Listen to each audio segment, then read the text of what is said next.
ومن أحسن قولا ممن دعا إلى الله وعمل صالحا وقال إنني من المسلمين। সম্মানিত আজকের এই জুমার সালাতে উপস্থিত মুসল্লিবৃন্দ, সর্বপ্রথমেই হামদ, স্তুতি, সানা, প্রশংসা, শুকরিয়া আদায় করি আল্লাহ সুবহানাহু ওয়া তাআলা, যিনি আমাদেরকে তার সৃষ্টির মধ্য থেকে অনেক অংশে সম্মানিত করেছেন। সে আল্লাহ রাব্বুল আলামিনের বারকাহে আমরা শুকরিয়া জ্ঞাপন করি, বলুন আলহামদুলিল্লাহ। আরো শুকরিয়া আল্লাহ সুবহানাহু ওয়া তাআলা যে তিনি আমাদেরকে সুস্থ অবস্থায় মসজিদে এসে সালাতুল জুমা আদায় করার জন্য তৌফিক ইনায়েত করেছেন। এজন্য আল্লাহর উপরে আবার শুকরিয়া জ্ঞাপন করি, আলহামদুলিল্লাহ। অতঃপর দরুদ ও সালাম বর্ষিত হোক নবী মুহাম্মদুর রাসূলুল্লাহ সাল্লাল্লাহু আলাইহি ওয়াসাল্লামের উপর, যিনি আমাদের জন্য উসওয়াতুন হাসানাহ, কমপ্লিট, সব দিক থেকে জীবনের সব ক্ষেত্রে উত্তম আদর্শ, যার আদর্শে আদর্শিত হতে পারলে আমাদের জীবনটা ধন্য। সেই নবী মুহাম্মদ সাল্লাল্লাহু আলাইহি ওয়াসাল্লামের উপর আল্লাহ সুবহানাহু ওয়া তাআলার পক্ষ থেকে অগণিত অসংখ্য দরুদ ও সালাম বর্ষিত হোক, আমিন। আল্লাহুম্মা সাল্লি আলাইহি আল্লাহুম্মা বারিক আলাইহি। পবিত্র কোরআন সূরা আল-হাসর, সূরা আল-হাসরের কয়েকটি আয়াত আপনাদের সম্মুখে তিলাওয়াত করেছি। সেটাকে সম্মুখে রেখেই সংক্ষিপ্ত কিছু কথা কোরআন এবং সুন্নাহর নিরিখে আলোচনা করার চেষ্টা করব ইনশাআল্লাহ তাআলা। আজিজ ওয়া তাওফীকি ইল্লা বিল্লাহ আলাইহি তাওয়াক্কালতু ওয়া ইলাইহি উনীব। রমাদান চলে গেল, রমাদানের পরে আমাদের কি অবস্থা এবং কেমন অবস্থা হওয়া উচিত ছিল, এই নিয়ে কিছু কথা আল্লাহ রাব্বুল আলামিন রমাদান মাস আমাদেরকে দিয়েছিলেন, আমরা সেটা উদযাপন করলাম। কে কিভাবে করেছে আমরা প্রত্যেকেই জানি।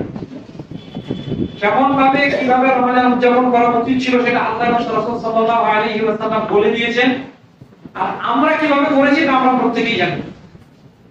কিভাবে আমরা রমাদানটা গেল, রমাদান এসেছিল মূলত যে উদ্দেশ্য নিয়ে, সেই উদ্দেশ্যটাকে আপনি শুনেছেন। আমি শুধু স্মরণ করিয়ে দেওয়ার জন্য তিনটি পয়েন্ট বলি, তিনটি পয়েন্ট হলে বুঝতে পারবেন ইনশাআল্লাহ তাআলা। এক, আপনাকে তাকওয়াশীল বানানো। তাকওয়াশীল বানানোর অর্থ কি? ছোট থেকে ছোট মনে রাখবেন। তাকওয়া এর উৎপত্তি হচ্ছে ওয়াকিয়া শব্দ থেকে, ওয়াও কাফ ইয়া, ওয়াকি বলেছেন অনেকে, ওয়াকি শব্দ থেকে এর উৎপত্তি। এর অর্থ হচ্ছে রক্ষা করা, বাঁচানো। যেমন আমরা বলি দোয়া করতে গিয়ে রব্বানা আতিনা ফিদ দুনিয়া হাসানা ওয়া ফিল আখিরাতি হাসানাতাও ওয়া কিনা আযাবান্নার। ওয়াকিনা আযাবান্নার অর্থ কি? জাহান্নামের আযাবকে আমরা ভয় করছি না, জাহান্নামের আযাব থেকে আমাদেরকে রক্ষা করো, বাঁচাও। তো এইখান থেকে তাকওয়া শব্দের অর্থ হচ্ছে আল্লাহর ভয়। দুনিয়ার কোন মানুষের ভয় নয়, দুনিয়ার কোন রাজনৈতিক লিডারের ভয় নয়, দুনিয়ার কোন মাফিয়ার ভয় নয়, দুনিয়ার কোন আরো যে আছে তার ভয় নয়। আল্লাহর ভয়ে ছোট থেকে ছোট আপনার আমার কাছে যেটা তুচ্ছ মনে হয় এমন তুচ্ছ থেকে তুচ্ছতর এমন পাপ থেকে নিজেকে রক্ষা করার নাম হচ্ছে তাকওয়া। এক বাক্যে বুঝি পেরেছি?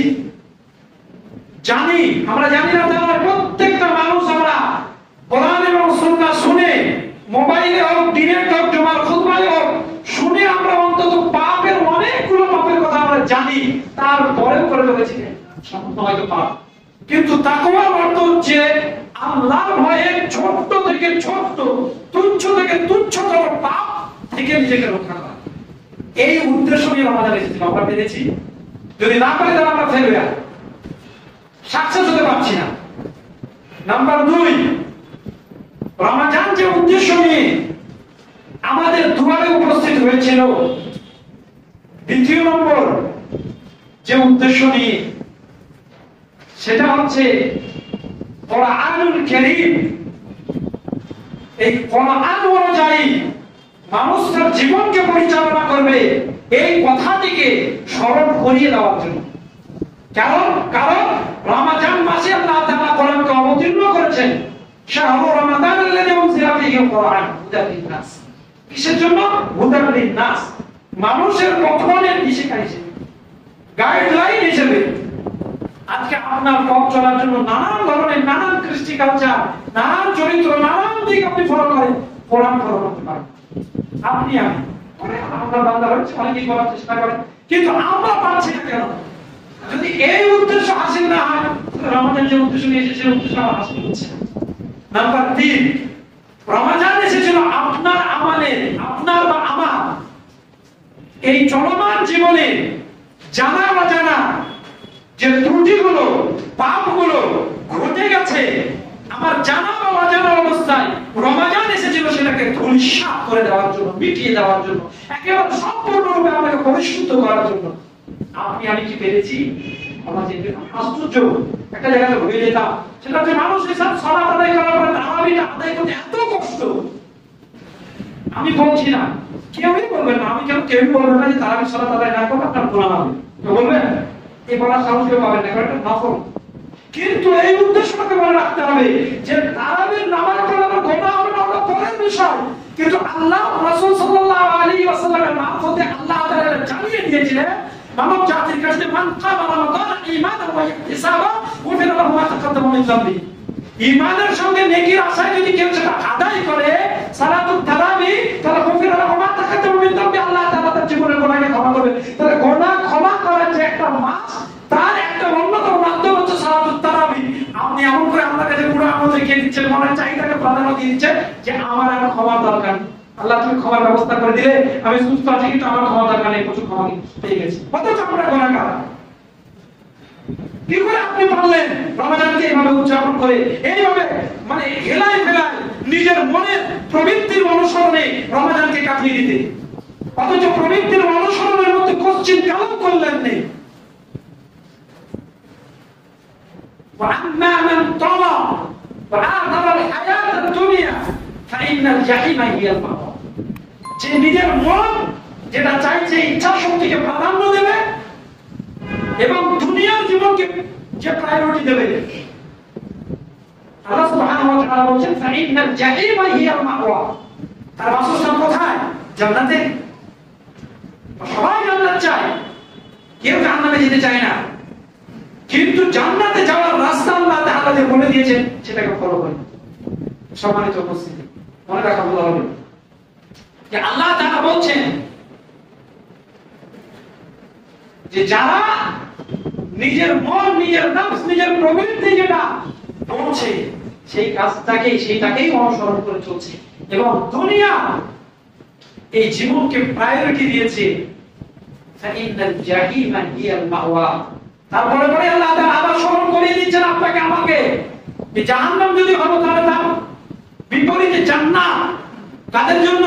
ওয়ালিমান খাফা মাকামা রাব্বিহি ওয়া নাহা আন-নাফসা আনিল হাওয়া ফাইনাল জান্নাতা হিয়াল মাওয়া।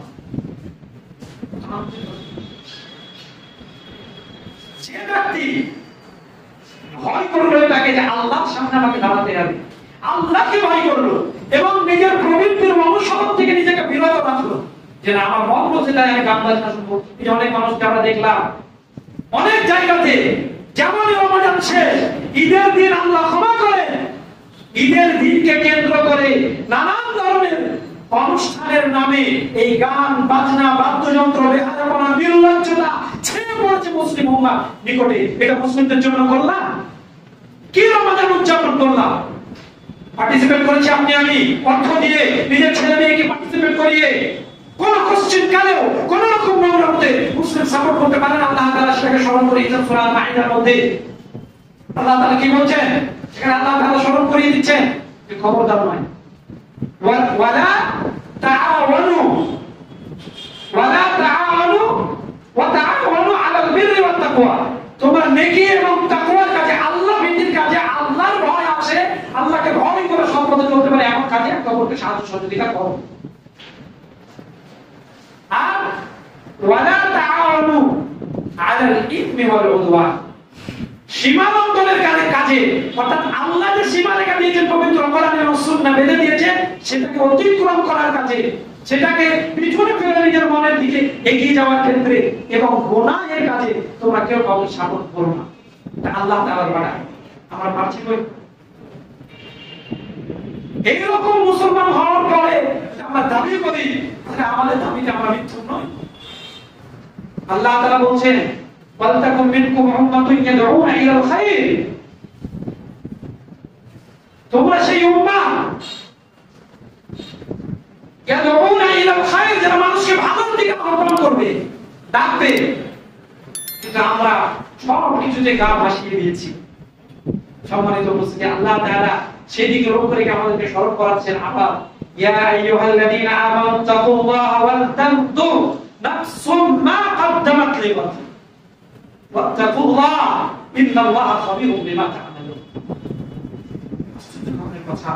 আল্লাহ তাআলা আমাদেরকে বারবার স্মরণ করে দিতে চেয়েছেন।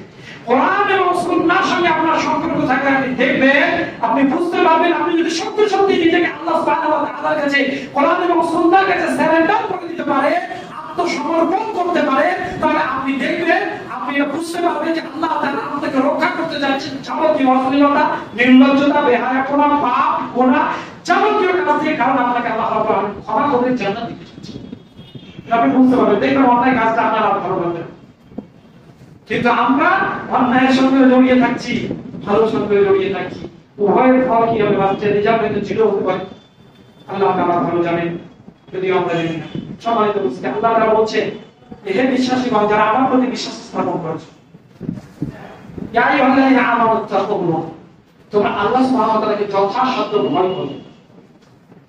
আল্লাহকে ভয় করার অর্থ আমরা আগে বললাম যে আল্লাহকে ভয় করার অর্থ হচ্ছে আল্লাহর নিষেধকৃত বিধানের কাছে বা আল্লাহর নিষেধকৃত কাজগুলির কাছে না যাওয়া, আর আল্লাহর অর্ডারকৃত কাজ সবার আগে আমার পালন করা। এটার নাম হচ্ছে আল্লাহকে ভয় করা। আল্লাহকে ভয় করি আমি বলছি যে আমি আল্লাহকে তো ভয় অবশ্যই করি, আর আজান হচ্ছে বা টাইম হয়ে গেছে সালাতে, আর আমি লটারির দোকানে বসে এখন লটারি ক্রয় করছি। এটাকে আল্লাহকে ভয় করার অর্থ হলো? আমি বলছি আমি আল্লাহকে ভয় করি, আর আমি বিছানায় আরাম করে ঘুমিয়ে আছি, পরে আদায় করে নেবো, আদায় করলেই তো হয় না। আমি আল্লাহকে ভয় করি বলছি, আর ব্যাংকে গিয়ে আমি সুদ সমেত লোন নিয়ে বাড়ি ফিরছি, সুদ এখন দেবো। অথচ আল্লাহ তাআলা ডাইরেক্ট হারাম করছেন। রাসূল সাল্লাল্লাহু আলাইহি ওয়াসাল্লাম বলেন আল্লাহ এবং তার রাসূলের সাথে যুদ্ধ ঘোষণা করার মতো অপরাধ আমি করছি, আর বলছি আমি আল্লাহকে ভয় করি। আমার স্ত্রী যার উপরে পর্দা করানো আমার জন্য ফরজ, এই ফরজ বিধান লঙ্ঘন করে পেট পিট খোলা রাখা অবস্থায় আমি আমার স্ত্রীকে নিয়ে রাস্তায় ঘুরে বেড়াচ্ছি, আর একজন আমার স্ত্রীকে দেখে বলছে খুব সুন্দর স্ত্রীকে, আমি মনটা উৎফুল্ল হয়ে গেল, আনন্দে একদম প্রতিফলিত হয়ে গেল, আনন্দে আমি উল্লাস আত্মহারা হয়ে গেলাম। আর এটাকে আল্লাহ রাব্বুল আলামিন ফরজ করেছেন। তাবাররাজিনা তাবাররুজাত জাহিলিয়াতিন মুনা বলে এই কোরআনের আইনটা আমার ভালো লাগলো না, আমার ভালো লাগলো এই প্রবৃত্তির অনুসরণটা। এখন এই ভালো লাগাটা যদি আমি বলি, তাহলে আমি যে আল্লাহকে ভয় করি এটা প্রমাণ দিতে পারলাম। সম্মানিত করছি, আমরা স্মরণ করাচ্ছি বারবার পবিত্র করা নেই, আল্লাহকে ভয় করবে। কেন ভয় করবে? আল্লাহু শাদীদুল ইকাব, আল্লাহ যে রহমান, বারবার আমরা শুনেছি, আর আমরা নিজে নিজে বলি যে আল্লাহ সুবহানাহু ওয়া তাআলা কিয়ামতের মাঠে 99টা দয়া নিয়ে উপস্থিত হবে। এটা আমরা শুনেছি, হাদিস, সহিহ হাদিস। তো আল্লাহর দয়া থেকে বর্ণনা করা হলো, তাহলে জাহান্নামে তো কারো যাওয়ার কথা নয়। 99টা দয়া মানে কেউ জাহান্নামে যাবে না যদি আল্লাহ রাব্বুল আলামিন দয়া করেন। কিন্তু দয়াটা তাদের উপর করবে যারা দয়া পাওয়ার যোগ্য। এই কথাটা মাথায় রাখতে হবে। জেল থেকে আসামিকে ছাড় তখনই দেওয়া হয় যে ছাড় পাওয়ার যোগ্যতা অর্জন করে। কোরআন এবং সুন্নাহকে পিছে ফেলে নিজের মনের মতো এবং বিজাতীয় মতবাদের মানে উপরে আপনার জীবনকে পরিচালনা করে, আমার জীবনকে পরিচালনা করে, এখন যদি আমি বলি যে না আমি আল্লাহ রাব্বুল আলামিনের ক্ষমা পাওয়ার যোগ্য, তাহলে হয়। এইজন্য আল্লাহ রাব্বুল আলামিনের আরেকটি কথা স্মরণ রাখতে হবে, আল্লাহু শাদীদুল ইকাব, শাস্তি দেওয়ার ব্যাপারে আল্লাহ তাআলা কঠোর। যে শাস্তি পাওয়ার যোগ্য আল্লাহ তাআলা তাকে সেই পরিমাণ শাস্তি দেবে, এতে আল্লাহ রাব্বুল আলামিন কিঞ্চিত পরিমাণ কমতি করবেন। আর আপনি আমি যদি সত্যি সত্যি ক্ষমা পেতে চাই, আল্লাহকে ভয় করে, জাহান্নামকে ভয় করি, তার জন্য যে করণীয় গুলো আমরা করি, আল্লাহ ডাক দিয়েছেন ক্ষমা করার জন্য। সুতরাং আমাদেরকে ভুলে গেলে চলবে না শুধু রমজান মাসটাই আল্লাহ রাব্বুল আলামিন আমাদেরকে দায়িত্ব দিয়েছেন তা নয়। এরপরে আল্লাহ তাআলা বলছেন, তোমরা আল্লাহকে ভয় করো, ওয়াল তানদু, এবং প্রত্যেকের এই দিকে এটা দেখা উচিত আল্লাহ তাআলা বলেন ওয়াল তানদুর নাফসু মা কদ্দামাত লিগাদ, আগামী কালের জন্য সে কি পাঠিয়েছে।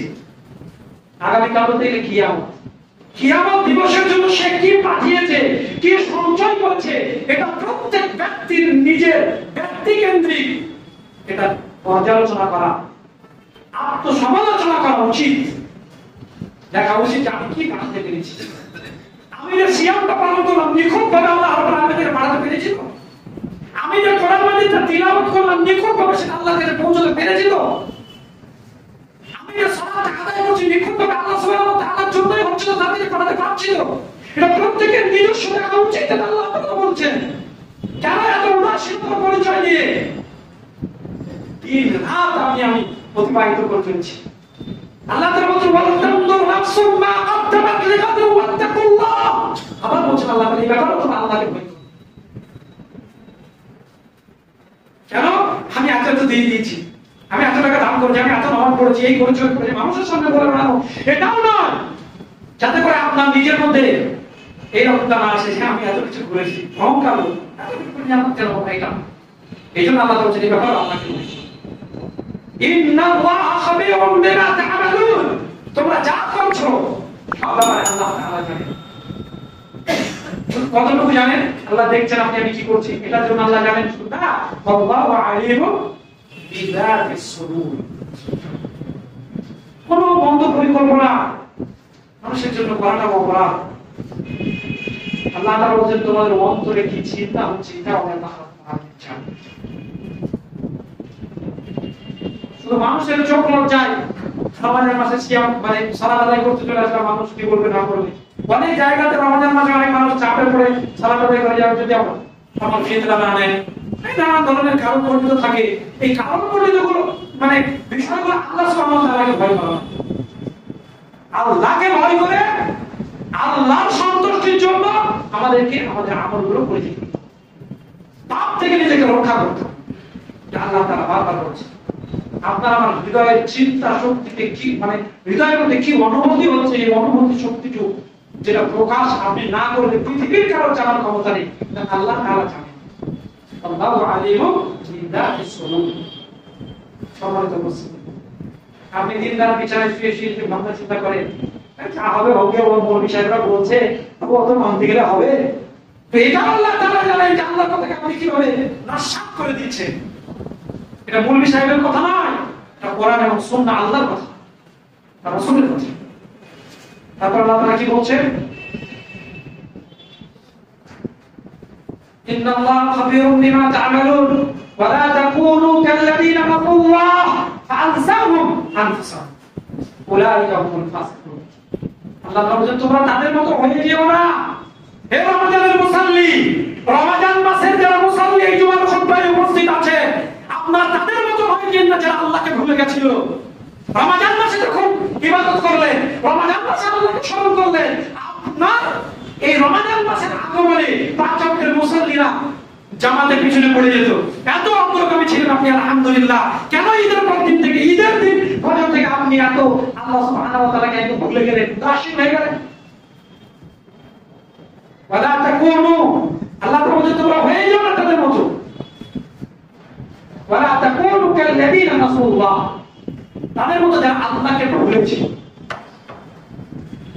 আনসাহুম আনফুসাহুম, মানে আল্লাহ তাআলা তাদের নিজেদেরকে আল্লাহর উপর ভুলে দিয়েছে। আজকে মুসলিমরা আল্লাহ সুবহানাহু ওয়া তাআলাকে ভুলে যাওয়ার কারণে সেই যে মুসলিম সর্বশ্রেষ্ঠ আল্লাহর সৃষ্টি এটা ভুলে গেছে, সর্বনিকৃষ্ট পরিণত হয়েছে। অনেক মুসলিম সবথেকে বৃহত্তর পাপগুলো করতে তাদের হৃদয় কাঁপে না। আল্লাহ তাআলা বলেন মান কাতালা নাফসান বিগাইরি নাফসিন আও ফাসাদিন ফিল আরদি কান্নামা কাতালান নাস জামিআ। খবরদার, ক্ষমতার জোরে কোনো কিছুর কারণে দুনিয়াতে ফিতনা ফাসাদ সৃষ্টি করার কারণে কোনো মানুষকে যেন কেউ হত্যা না করে। আজকে মানুষকে আমরা হত্যা করে দিচ্ছি, সম্পদের মধ্যে ভাই ভাইকে হত্যা করে দিচ্ছি, বিভিন্ন ধরনের কার্যকলাপ চলছে, কিন্তু মূল যে আল্লাহ রাব্বুল আলামিন দিয়েছেন কোরআন এবং সুন্নাহ অনুযায়ী চলা সেটা আমাদের নেই। খবরদার নয়, আল্লাহকে ভুলে যাওয়ার মতো নয়। যদি চান তা আপনি নিজে নিজেকে ভুলে দিন। আর আল্লাহর এই বিধিবিধানকে যদি আপনি ভুলে যান তো আল্লাহ তাআলা আপনাকে কাল কিয়ামতের মাঠে ভুলে যাবেন। আল্লাহ তাআলা বলেন মান আরাদা আন যিকরি ফাইন্না লাহু মাঈশাতান দানকা ওয়া নাহশুরুহু ইয়াওমাল কিয়ামাতি আমা ক্বালা রাব্বি লিমা হাসাবতানি আ'মা ওয়া ক্বাদ কুনতু বাসীরা ক্বালা কাযালিকা আতাতকা আয়াতুনা ফানাসিতাহা ওয়া কাযালিকা আল-ইয়াওমা তুনসা। যদি কেউ আল্লাহর এই জিকির, কোরআন এবং সুন্নাহ শরীয়তকে ভুলে যায়, আল্লাহ বলেন যে আমি আল্লাহ রাব্বুল আলামিন তার জীবনকে দুনিয়াতে সংকটময় করে দেব এবং কিয়ামতের মাঠে তার জন্য শাস্তি প্রস্তুত থাকবে। তারপরে কিয়ামতের মাঠে সেই ব্যক্তি বলবে যে আল্লাহ, আমি তো দৃষ্টি সম্পন্ন ব্যক্তি ছিলাম, আজকে অন্ধ কেন? আল্লাহ বলবেন যে তোমার কাছে আমার আয়াত সমূহ গেছিল, তোমার কাছে আমার ব্যক্তিকে প্রত্যেককে আল্লাহ তাআলা বলছে তুমি ভুলেছিলে, ফানাসিতা ওয়া কাযালিকা আল-ইয়াওমা তুনসা, আমি ভুলে গেছি। সম্মানিত উপস্থিতি, সময় শেষের দিকে যে কথা বলছিলাম, রমজানে যেভাবে আল্লাহকে স্মরণ করেছেন, মুসলমান যদি হয়ে থাকেন মৃত্যুর আগে পর্যন্ত ওয়া'বুদু রাব্বাকা হাত্তা ইয়াতিয়াকাল ইয়াকিন, রাসূলুল্লাহ সাল্লাল্লাহু আলাইহি ওয়াসাল্লাম বলেছেন তোমার মৃত্যু পর্যন্ত যার সামনে উপরে নিচে ডানে বামে পিছনে সবগুলোকে আল্লাহ তাআলা একদম ক্ষমা করে দিয়েছেন, তাকে বলেন ওয়া'বুদু রাব্বাকা হাত্তা ইয়াতিয়াকাল ইয়াকিন, তুমি তোমার রবের ইবাদত করে যাও যতক্ষণ পর্যন্ত মৃত্যু না আসে। মৃত্যু পর্যন্ত তোমার রবের ইবাদত করতে হবে। আর আপনি আমি রমজানের পরে ঈদ আসতে না আসতে বাস, আর অনেকজন কিছুদিন আল্লাহ রাব্বুল আলামিনকে স্মরণ করার পরে আমরা ভুলে যাই। এটা যেন আমাদের অবস্থা না হয়। আর সূরা ফুরকানের মধ্যে আল্লাহ রাব্বুল আলামিন এই কথাকে তুলে ধরেছে যে এই ভুলে যাওয়ার অন্যতম মাধ্যম হচ্ছে সঙ্গী সঠিক না নির্বাচন করা। এই জন্য কাল কিয়ামতের মাঠে আপনাকে আমাকে আফসোস করতে হবে। আপনি এমন একজন বেদিন, ইসলাম মুসলিম ঘরে জন্মগ্রহণ করার পরে ইসলামকে মানে না এমন এমন ব্যক্তির সঙ্গে বন্ধুত্ব স্থাপন করেছে, তার সঙ্গে বসে আছেন, নামাজের সময় চলে যাচ্ছে, তার সঙ্গে বসে আছেন, হারামের গল্প শুনছেন, হারাম পথে ইনকাম করতে চলে গেলেন, তার সঙ্গে গল্প শুনেছেন, হারাম পথে আপনি পা বাড়ালেন। এই জন্য আপনাকে আফসোস করতে হবে। আল্লাহ তাআলা বলছেন কি আমাদের দিন তারা বলবে, আল্লাহ রাব্বুল আলামিন বলেন ওয়া ইয়াওমা ইয়ামুদ যালিমু আলা ইয়াদাই ইয়াকুলু ইয়া লাইতানি ইত্তাখাযু মা'আর রাসূলি সাবিলা। সেই দিন তারা আফসোস করে বলবে, হায় রাসূলের পথটা যদি আমরা ধরতাম, রাসূলের পথ থেকে যদি আমরা ধরে থাকতাম তাহলে আমাদের জন্য কল্যাণ হতো। ইয়া লাইতানি লাম আত্তাখিয ফুলানান খালিলা, হায় আফসোস অমুককে যদি আমরা বন্ধুরূপে গ্রহণ না করতাম। আজকে আফসোস করেন আপনার বন্ধুকে কেন আপনাকে দিন থেকে বিচ্যুত করছে, এটাকে ভাবুন। তারপরে কোরআন এবং সুন্নাহ এটাকে যে আপনি ছেড়ে দিয়েছেন, এই ব্যাপারে শেষ আয়াত আল্লাহ রাব্বুল আলামিন বলেন ওয়া ক্বালা রাসূলু ইয়া রাব্বি ইন্না কওমি ইত্তাখাযু হাযাল কুরআনা মাহযুরা। রাসূল সাল্লাল্লাহু আলাইহি ওয়াসাল্লাম এই কোরআনকে ছেড়ে দেওয়ার জন্য, আল্লাহর বিধিবিধানকে পরিত্যাগ করার জন্য আল্লাহ রাব্বুল আলামিনকে বলবেন ওয়া ক্বালা রাসূলু ইয়া রাব্বি ইন্না কওমি, এরা হচ্ছে আমার সেই সম্প্রদায়, আমার জাতি। ইন্না কওমি, আমার জাতি। তারা কারা? ইন্না কওমি ইত্তাখাযু হাযাল কুরআনা মাহযুরা, যারা কোরআনকে পরিত্যাজ্য মনে করছে। আচ্ছা সব ফাইনাল বিষয় নাই, সব থেকে উন্নত করবেন কিন্তু কোরআনের দিকে না, এটা যেন না হয়। সম্মানিত উপস্থিতি, আমরা যেভাবে কোরআনকে পড়েছি রমজানের মাসে, বাকি জীবনটা সেভাবে কোরআনকে পড়া বোঝা, কোরআন অনুযায়ী চলা যদি আমাদের না হয়, তাহলে রমজানের ইবাদত আমাদের গ্রহণযোগ্য না। আমরা যে ক্ষমা পেয়েছি এটা কি করে ভাববো, বাকি জীবনটা যদি আবার পাপে জড়িয়ে যায়। শুকর আল্লাহর কাছে দোয়া করি আল্লাহ তাআলা যেন রমজানের মধ্যে আমাদেরকে পাঁচ ওয়াক্তের মুসাল্লি এবং তার বিধিবিধানগুলোকে পুঙ্খানুপুঙ্খরূপে পালন করে চলার তৌফিক দান করেন। আল্লাহুম্মা আমিন। আমাদের ভুল ত্রুটিগুলোকে আল্লাহ রাব্বুল আলামিন ক্ষমা করে দেন। আল্লাহুম্মা আমিন।